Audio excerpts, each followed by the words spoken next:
Hey guys, let's play Virtua Racing. So this is a racing game developed by Sega and originally released in arcades in 1992, but this is the 1994 Sega 32X port. When I think of arcade racers for Sega, they developed a few different ones. You know, Sega is one of the pioneers actually of arcade racers. But when I think of the 3D racers, yeah, Virtua Racing or Virtua Racer is probably one of the pioneering 3D racers. Just like with the other Virtua games, Virtua Fighter was the first 3D fighting game. You know, Virtua Cop, that was like one of the first like light gun games I remember. So the Virtua series I think was really pioneering when it comes to 3D technology, and certainly this racing game definitely influenced future Sega 3D racing titles like Daytona and Sega Rally. Those are the two, you know, and I think most people when they think of Sega arcade racers, they think of Daytona or Sega Rally. But Virtua Racing, you know, this is definitely a pioneering 3D racing game. Anyways, yeah, let's take a look here. Formula, stock, or prototype. No, let's go with prototype. That looks the coolest. Alright, here's our courses: Big Forest, Bay Bridge, Aquapolos, Highland, or Sand Park. Let's go with Highland, actually. Okay, so of course it looks pretty primitive by today's standards because you gotta remember this is the early 3D racer. Pretty early one, if not one of the first, right? Like all the Virtua games, right? If you go back, yeah, they look pretty primitive by today's standards, but you gotta look from the context of the time they were created. Like the first Virtua Fighter, yeah, it looks really rough, but it was the first 3D fighting game. Virtua Racer is one of the first 3D racers.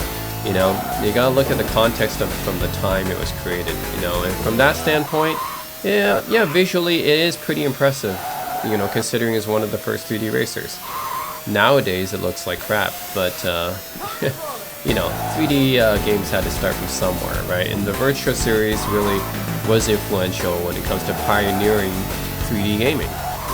So, Virtua Racer being one of them. Alright. I'm sure people's minds were blown by this when they saw this in the arcades at the time. 1992, you see something like this in the arcade, would have blown your mind, okay? Obviously, early 3D technology has not aged very well, but yeah, it would have blown people's minds in 1992 in the arcades. Yeah. Actually, even the Sega 32X version. This is actually one of the few 32X games that actually shows off the 32X's power. Because definitely something like this wouldn't really exist on the Genesis, right? I don't think the Genesis had like 3D polygonal graphics like this at the time. So this is one of the few games actually that would show off the 32X's power, really. Not many games showed off the 32X's power because it was a rushed console, but add-on, I should say. But yeah, this being one of the very few games that would really show off the 32X when it comes to power. What's the other game? Cybermorph? Yeah, I'm not playing Cybermorph. But yeah, there's only a few games I think that would really show off 32X's capabilities. And the Saturn, actually, Saturn was a 32-bit system and generally considered a much more, you know, developed system than the 32X was. Yeah. And I am not sure what happened with the Sega 32X versus Saturn thing, but yeah, Saturn was definitely the more developed console, let's just say, more polished and everything, compared to 32X. And there's a Saturn version too, I just can't get it to run very well. Saturn's not an easy console to emulate. Oh, whoops, just pressed the wrong button. Let's go, Acropolis.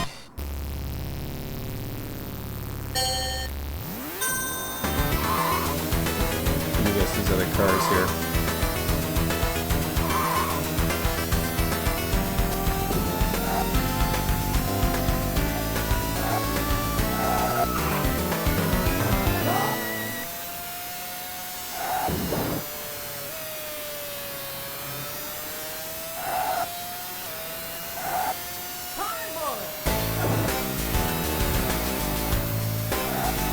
These early 3D games. Yeah, it's and I played like a lot of these early 3D games on DOS too, right? Because DOS games, I would say, peaked at around 93, 94-ish, which is also around the time that 32X, Sega CD, like Saturn, like these consoles came out. So I was also around as a kid when 3D gaming became popular. I do remember these early 3D games. Yeah, it's like when you hit like the collision particles and stuff like that. You see like polygons fly out. It's like the collision particles. It's kind of a quirk of these early 3D games, right? It has like the particles just fly out like that. Yeah, they're like small 3D particles whenever you... it's like, yeah, when something is damaged, you see like, yeah, these small 3D particles come off the car. Yeah, you see that in a lot of early 3D games, like these small 3D particles happen in collisions. It's very quirky of the era, this technology, I mean. Corncob 3D, was that one of the first 3D games I played? Corncob 3D? But anyways, yeah, when I was playing DOS games, I grew up on DOS games, and really, at the time, in the early 90s, 3D technology was really starting to become popular, and the early 3D DOS games are kind of like this too. I have to say, yeah, the 3D particles and everything really didn't age well, but yeah, that's what it was like back in the day with the early 3D games. You had to start somewhere, you know. 3D technology looks amazing nowadays. The PS5 generation and NVIDIA RTX ray tracing, you know, it looks amazing now. But you know, they had to start somewhere, right? And this is really where 3D technology started, was the early 90s. And then this is where it looked like in the early 90s, 3D technology. Polygons.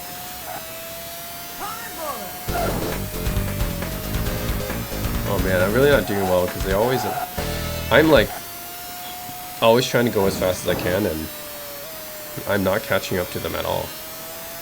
They must be really fast. I cannot even see them. Game over again.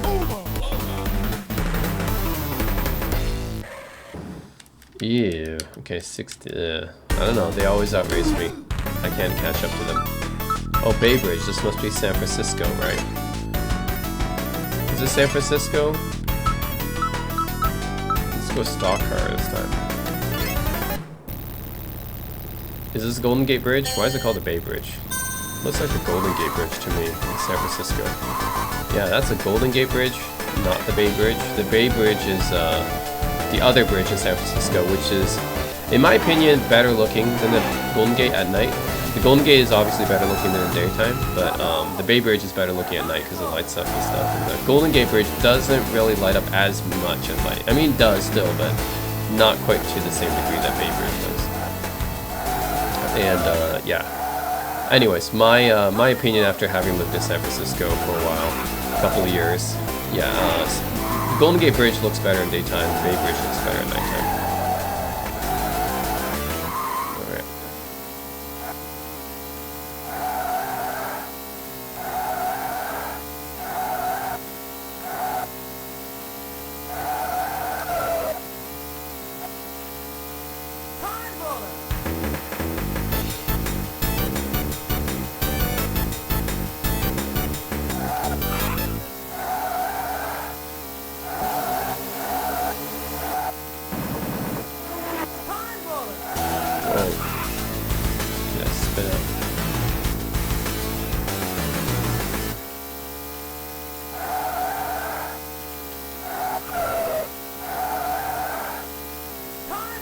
Oh.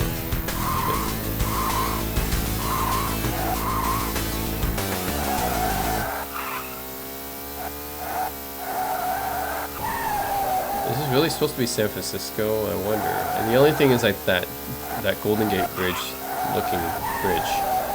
But otherwise, the rest of the track doesn't look like San Francisco at all. Is it Marin Headlands? But if it's Marin Headlands, I don't remember any of these structures being in Marin Headlands either. Because once you pass Golden Gate Bridge, you'll get to Sausalito and Marin Headlands, but this doesn't look like that area either. Not sure where it's supposed to be then. Like palm trees. Okay, I see palm trees. There's only one spot in San Francisco where there is palm trees actually, and they put palm trees like near the Embarcadero in Union Square, but really that's about it. You won't see too many palm trees in San Francisco, so I wonder. Yeah, and there's definitely no palm trees when you go to North Bay, so I wonder where it's supposed to be.